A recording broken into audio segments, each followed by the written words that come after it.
kembali lagi bersama podcast bersama kita hari ini. Saya Angel yang akan menemani sahabat Moa sekalian. Sekarang Angel sudah bersama dengan Pak Edo, Pak Rukma, dan Romo Hutrin. Perkenalan singkat aja, Pak Edo ini sebagai sekretaris BGKP, betul ya Pak? Iya. Sekretaris BGKP. Lalu ada Pak Rukma sebagai kepegawaian dan rumah tangga pastoran. Iya, siap. Dan ada Romo Hutrin, Romo tercinta kita, pastor kepala paroki kita, oke? Siap. Oke, selamat malam Bapak dan Romo. Malam. Ya, jadi hari ini kita akan membicarakan sesuatu yang sepertinya sedang hot dibicarakan di kalangan umat paroki ya Pak ya. Romo juga tentang pembangunan gereja. Mungkin bisa dikenalkan dulu nih dari sisi BGKP-nya, sarana dan prasarana gereja. Gimana itu? Monggo Pak Edo. Oke, jadi saya saat ini sebagai yang menangani sarana prasarana di gereja. Jadi segala hal yang ada di gereja, baik bangunan, mobil dan sebagainya itu dalam tanggung jawab saya untuk mengawasi itu. Ya, saya kira itu aja. Kalau panjang nanti, monggo. Iya, silakan Pak Rukma. Ya, saya sebagai anggota BGKP juga, di mana saya melihat memang gereja ini bagaikan rumah kita. Ya, rumah kita kalau kita tidak rawat dengan baik, tentunya kita juga pasti merasa nggak nyaman kan kalau kita pulang dengan rumah yang kotor, dengan rumah yang hampir hancur. Tentunya kita pasti akan merasa pada saat kita berdoa pun kita merasa tidak nyaman. Nah, dari hal tersebut, maka kita sebagai anggota BGKP bersama Romo Kepala Paroki berusaha untuk apa sih rencana kita ke depan untuk gereja rumah kita ini. Gitu aja. Baik, gimana Romo Hutrin? Kira-kira perawatan sarana apa saja yang kira-kira sudah dilaksanakan? Iya, di dalam rapat BGKP dan juga DPP dan kemarin di dalam DPP Pleno, suara yang paling kuat diperdengarkan, yang digaungkan adalah bagaimana kita berjuang untuk tahap demi tahap merenovasi gereja kita. Yang pasti bahwa ini adalah satu gerakan. Tadi Pak Rukma mengatakan ya gerakan untuk memelihara dulu. Kalau kita kembali ke gereja ya, gereja juga harus disiapkan dengan baik. Ya. Bahwa ada hal-hal yang secara teknis sudah dilakukan dan akan dilakukan, Pak Edo dan Pak Rukma pasti akan menjelaskan itu. Sehingga pemirsa, Bapak Ibu, kita sekalian umat paroki ini bisa mengerti apa yang akan kita lakukan ke depan. Oke, Pak Rukma, pertanyaan yang sama ini. Kira-kira perawatan apa saja yang sudah pernah dilaksanakan? Ya, yang saya tahu ketika saya menjabat sebagai anggota BGKP, ya semua itu berasal dari keluhan umat.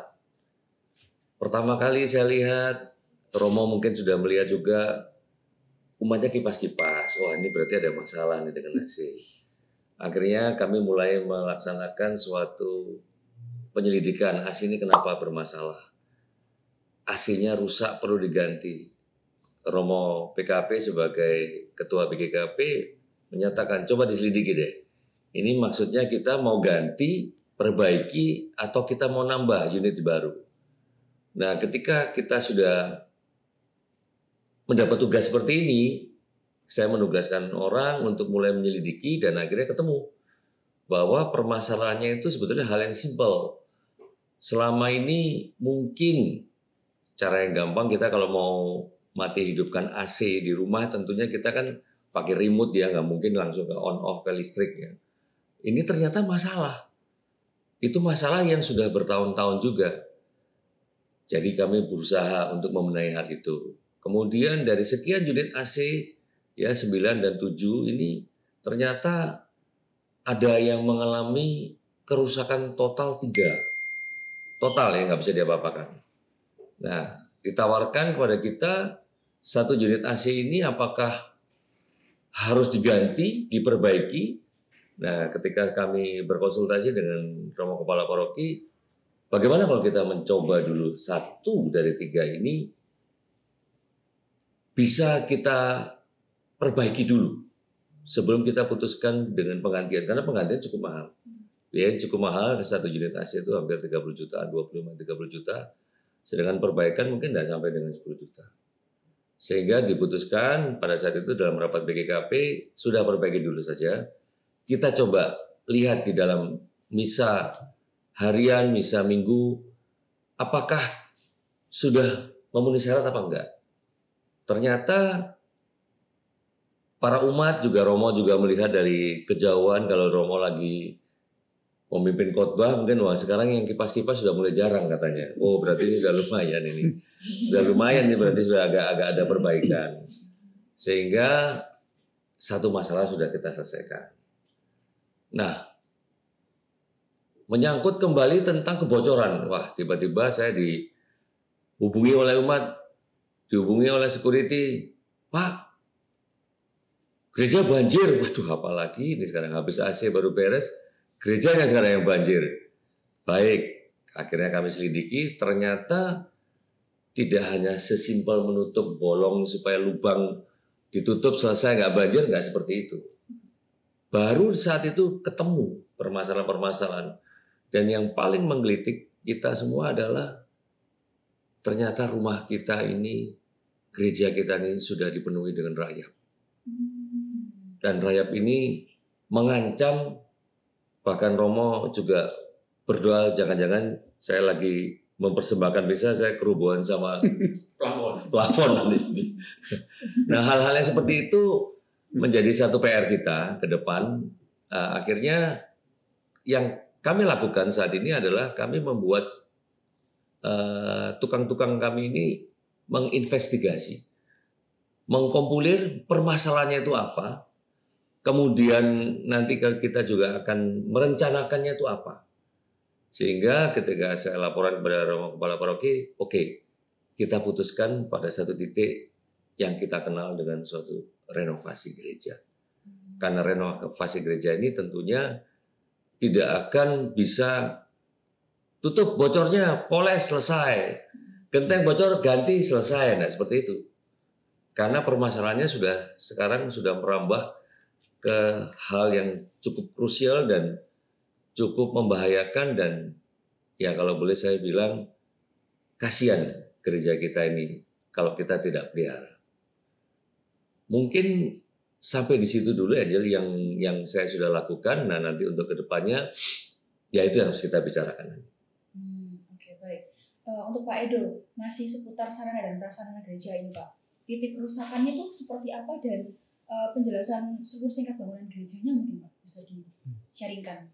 Ya, jadi kalau kita melihat struktur gereja begitu ya, sebetulnya gereja itu secara struktur kuat karena kita menggunakan struktur baja. Tetapi ketika baja itu, kalau kita bicara baja nih, lalu sebelahnya juga ada baja lagi, sebelahnya lagi ada baja lagi, lalu ini antara baja dengan ini diikat kuat sih, tetapi di atas ini untuk naruh genteng itu pakai kayu. Nah, itu yang jadi problem sekarang.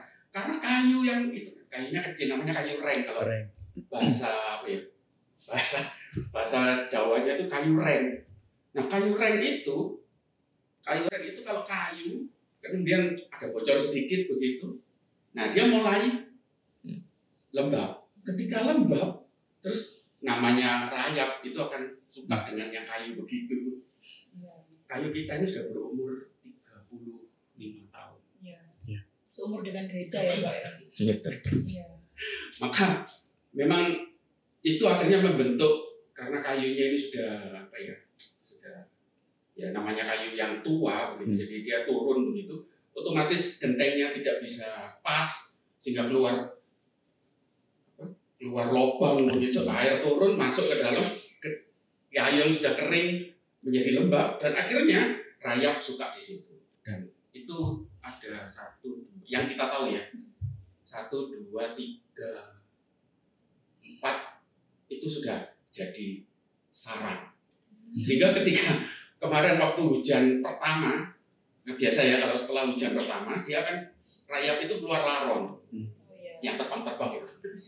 Nah itu kemarin ketika hujan pertama selesai, pagi itu kebetulan saya ke gereja juga, dari antara kita ada seng begitu, lalu 2 bagian di antara itu bisa keluar terbang. Artinya di situ itu sarang rayap sudah, kalau sampai keluar rayap laron berarti dia sudah besar sekali. Itu di satu tempat lain sudah ambles, kemarin sudah diperbaiki, tapi ya nggak tahu di belakangnya seperti apa, karena itu sekedar pokoknya jangan sampai bocor itu dulu. Tapi bawahnya itu plafonnya sudah busuk. Kemarin yang bocor besar yang dekatnya core itu, kalau kita lihat plafon begini itu kan ada kayunya itu semua diambil, ketika dibuka begitu itu keluar bintik-bintik putih dan hidup semua rayap. Jadi kemarin kita sampai bongkar, lalu dinaikkan lagi dengan kayu baru. Ya hanya di situ, tapi kan kita nggak tahu sebelahnya. Itu yang kita temukan sampai saat ini. Makanya kemarin dengan akhirnya putusan, sementara ini sampai dengan Natal kita memang hanya berusaha supaya paling enggak nanti Natalannya itu orang-orang nggak ketetesan air. Ini yang problem sebetulnya yang di sayap, karena di sayap itu banyak sekali yang netes, masih banyak netes. Dan memang dari saya juga harus konsul dengan teman-teman PGKP lama, itu bagaimana posisi yang di sana itu deck, lalu di atas deck itu di atasnya ada outdoornya AC. Nah itu ada deck itu ada air kalau hujan kan masuk situ, lalu di situ ada saluran. Nah saluran itu kecil sekali. Kalau umur gereja ini masih 5 tahun bersih, maka air itu masih oke, masih lancar. Tapi ini sudah 35 tahun dengan segala macam kondisi yang ada, ya, itu buntu akhirnya membuat air tidak cepat turun, akhirnya apa istilahnya, ngecembeng bahasa Jawanya ngecembeng di situ, apa itu bahasanya, menggenang, lalu kemudian lama-lama dek itu bagaimanapun air itu akan meresap, lama-lama beton atau apapun itu akan habis. Makanya di atasnya core itu juga keluar bercak-bercak, itu netes kemarin balap di orang sudah, karena posisinya buntu. Jadi akhirnya kemudian nggak tahu sama teman-teman tukang diapain waktu itu, diusahakan supaya bisa bersih sehingga air bisa cepat turun. Juga di atasnya itu ada seng-seng yang sudah itu diusahakan supaya lancar, gitu. Itu yang saat ini bisa terjadi untuk masalah bocor. Oke, jadi banyak sekali PR dari baru kita ya, dari sisi pembangunannya ya Pak. Rumahnya Angel banyak laronnya apa enggak? Hati-hati berarti. Sobat Kompas dicek rumah masing-masing ya, banyak laronnya. Hati-hati itu teman-teman. Iya. Satu lagi sedikit, itu yang baru kita temukan sekarang adalah yang bagian sisi bawah. Gereja kan 2 tingkat toh gentengnya. Nah yang kita temukan baru yang sisi bawah. Yang sisi atas ini belum. Padahal itu bocornya juga ada 1, 2 di belakang. Ya, pokoknya kalau gereja lihat ke atas ada bercak. Nah itu. Udah bercak nggak ya di sini teman-teman? Nyaman ya. Tapi itu aman sih, itu saya tutup kemarin. Iya. Begitu juga di Balpar itu juga. Tapi saat ini kita fokus di sini dulu, paling nggak supaya ketika Natal nanti orang di sana tidak kebocoran. Itu aja sih. Oke. Saya kira itu ya. Iya. Banyak sekali PR-nya teman-teman ternyata ya. Dari bangunan gereja yang kalau saya lihat sendiri indah, rasanya bisa berdoa khusyuk. Ternyata di balik itu tuh banyak sekali PR-PR dan berlapis-lapis sebenarnya PR-nya gitu ya. Setelah tadi penjelasan Romo, penjelasan Pak Rukma dan Pak Edo, banyak sekali perbaikan yang harus dilakukan, baik jangka pendek maupun jangka panjang. Apalagi ini kan sudah menjelang Nataru ya Pak, Natal dan Tahun Baru, yang nanti juga akan diadakan misa, menjelang Natal akan berbagi sukacita bersama di paroki kita ini. Mungkin bisa diceritakan dulu untuk pembangunan atau perbaikan jangka pendek yang menjelang Natal ini, Pak. Saya? Iya, mau Ya, saya ini bukan insinyurnya ya. Saya bukan dokter bangunan, saya dokter manusia, Mas. Jadi gini, sesuai dengan arahan daripada pastor kepala paroki bahwa dalam kondisi seperti ini kita harus memutuskan renovasi itu dalam 2 tahap. Nah, tahap pertama itu kalau saya boleh katakan tahap untuk menyelamatkan kita dari serangan apapun juga ya, mau bocor, banjir dan lain sebagainya, termasuk masalah AC. Nah, itu adalah tahap pertama yang kita kerjakan sampai dengan Natal dan Tahun Baru ini terlaksana.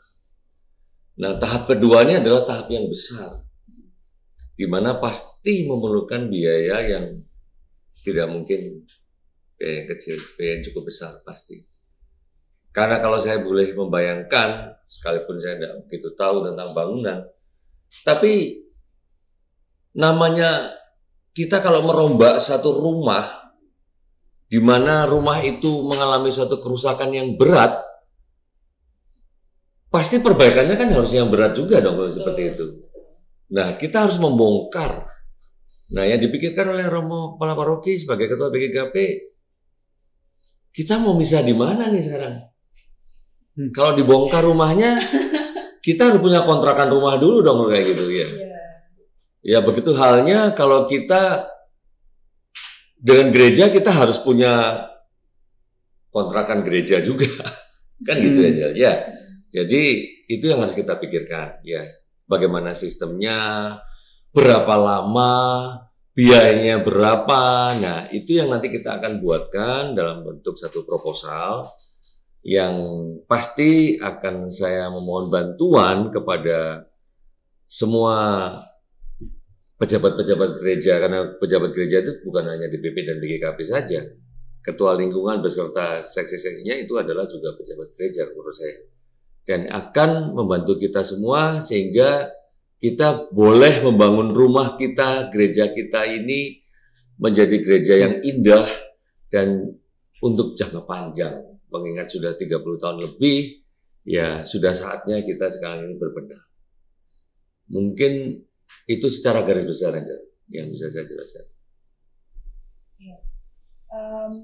Yang saya umum ya Pak, kalau ada perbaikan besar-besaran ini kan artinya untuk mengajukan proposal juga harus ada estimasi biaya yang dikeluarkan. Betul. Boleh nggak di-spill sedikit gitu Pak? Nah itu masalahnya. Kan saya dari dokter sudah bilang, saya ini kalau suruh estimasi harga obat berapa bisa saya. Sekarang saya kasih tahu. Kalau saya disuruh kasih tahu berapa estimasinya ya saya masih pikir-pikir dulu. Tentunya saya memohon bantuan kepada, mungkin kita di sini bersifat terbuka. BGKP tidak hanya kita semua yang ada di sini. Ya, ini adalah gereja milik bersama.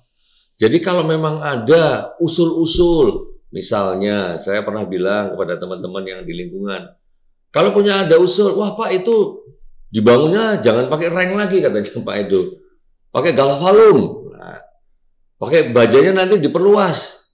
Itu kalau aja lihat yang di atas itu mengerikan sekali.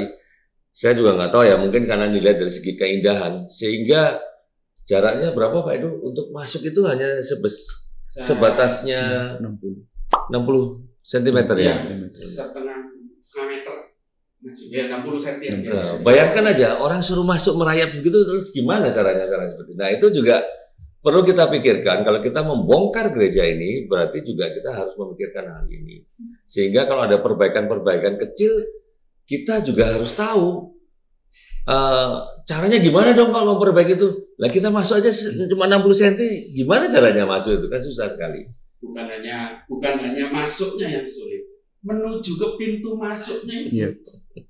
Itu Perlu seperti kalau ngomong teman-teman dulu bilang itu monyet yang bisa karena pakai tambang. Iya, benar. Pakai tambang. Jadi bukan pakai tangga, tapi pakai tambang. Jadi orang harus merayap dengan tambang. Jadi itu memang suatu kesulitan khusus, terutama untuk atap yang 60 derajat itu. 60 cm. Bukan. Oh yang ini ya. Yang 60 derajat. Jadi memang kita memang punya kesulitan seperti itu. Seperti yang dikatakan Dr. Rukma, memang kami Terbuka. kami terbuka dengan segala saran dan juga memang kami juga punya dibantu oleh beberapa satu orang teknisi dan sebagainya untuk melihat di sana dan memperhitungkan kira-kira nanti berapa, tapi saat ini belum. Terus terang kami saat ini belum keluar nilai itu karena masih dikelilingi semua itu. Masih proses lah. Masih proses itu. Jadi, tapi memang kemarin dari Pak DPP memang sudah dijelaskan ya Pak Edo ya. Begitu nanti sudah keluar dalam bentuk proposal ya tentunya kami tetap meminta bantuan kepada para kaling yang mendengarkan ini mungkin apa nanti rencana kedepannya kita mau dibantu dan didukung. Ya. Begitu ya Romo ya? Ya.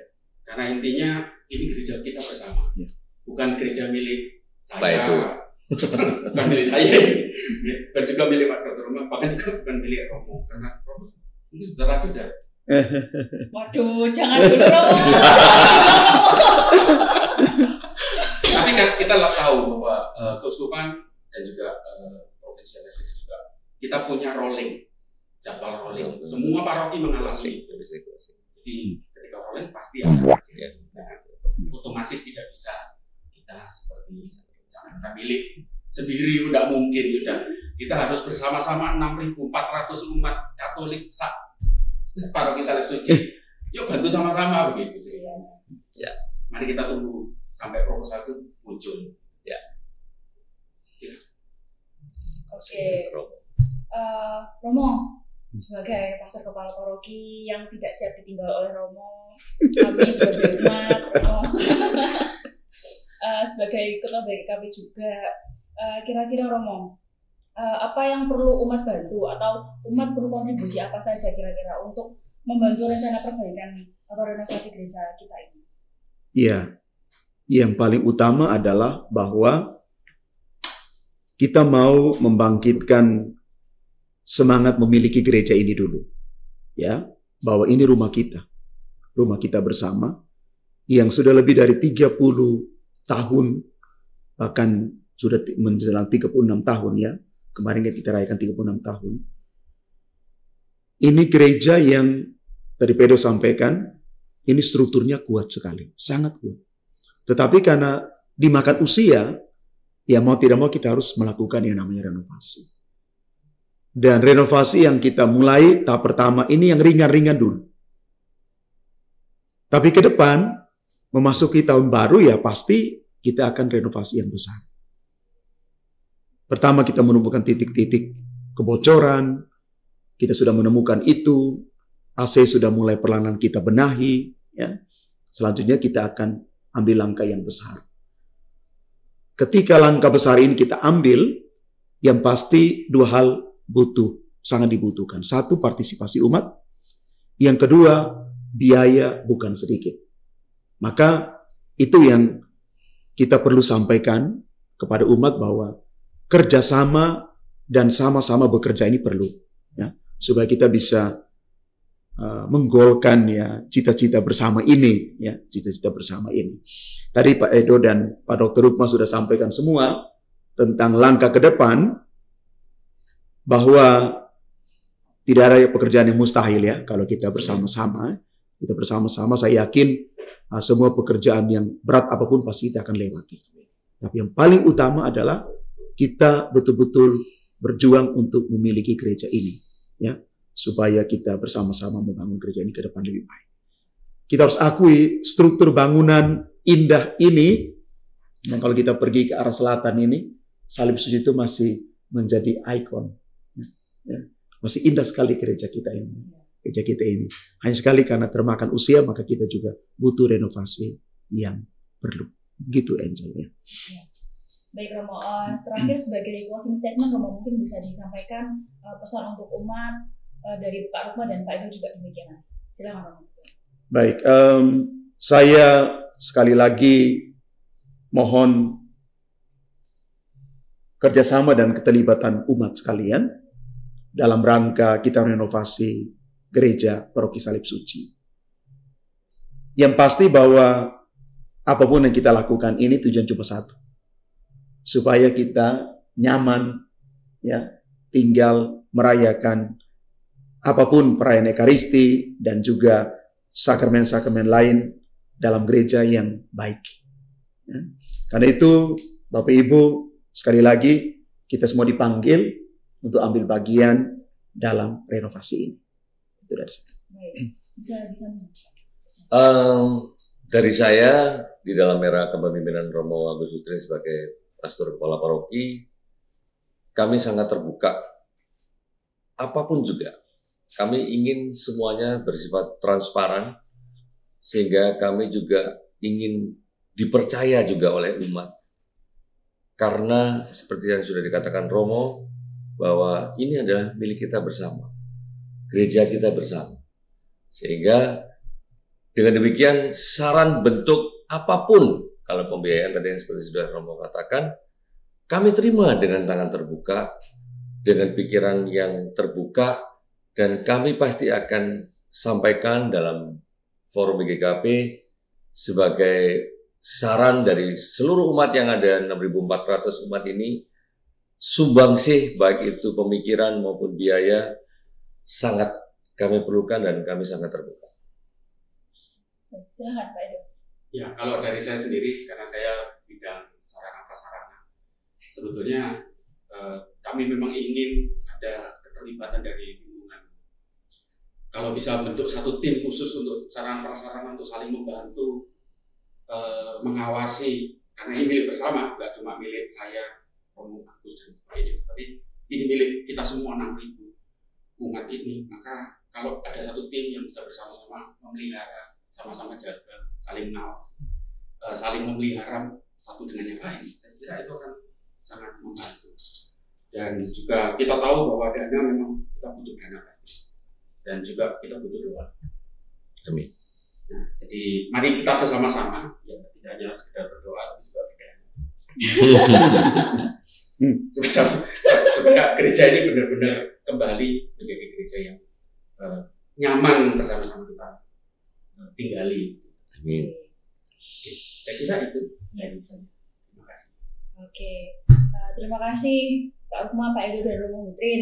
Ternyata ya sudah kita ketahui bersama bahwa banyak sekali PR-PR yang kita punya sebagai umat Paroki Salib Suci Tropodo ini, dan ternyata Romo tidak memalingkan wajah dari umatnya, dari anak-anaknya, karena ya Romo melihat dengan kasih dan dengan seksama bahwa ternyata banyak hal-hal kecil yang dinilai membutuhkan uluran kasihnya gitu. Mulai dari bangunan yang Nyun Sewu yang mungkin sudah mulai harus diperbaiki, yang Mengenaskan. Apa? Bangunan yang mengenaskan. Saya takut loh. Iya, yang perlu diganti dengan biaya yang tidak sedikit. Sungguh rencana yang luar biasa sudah direncanakan dengan matang oleh Romo Hutrin dan tim DKP. Kita bantu bersama teman-teman, kita kerahkan segala upaya yang kita bisa sebagai umat di Paroki Salib Suci Tropodo ini. Mari kita bersama berdoa, berpartisipasi untuk kelancaran pembangunan yang akan direncanakan, yang akan dilakukan tahun depan. Betul ya? Baik. Terima kasih Romo Hutrin, Pak Edo, dan Pak Rukma atas kesempatannya obrolan singkat kita hari ini. Sampai jumpa lagi di kesempatan berikutnya. Terima kasih.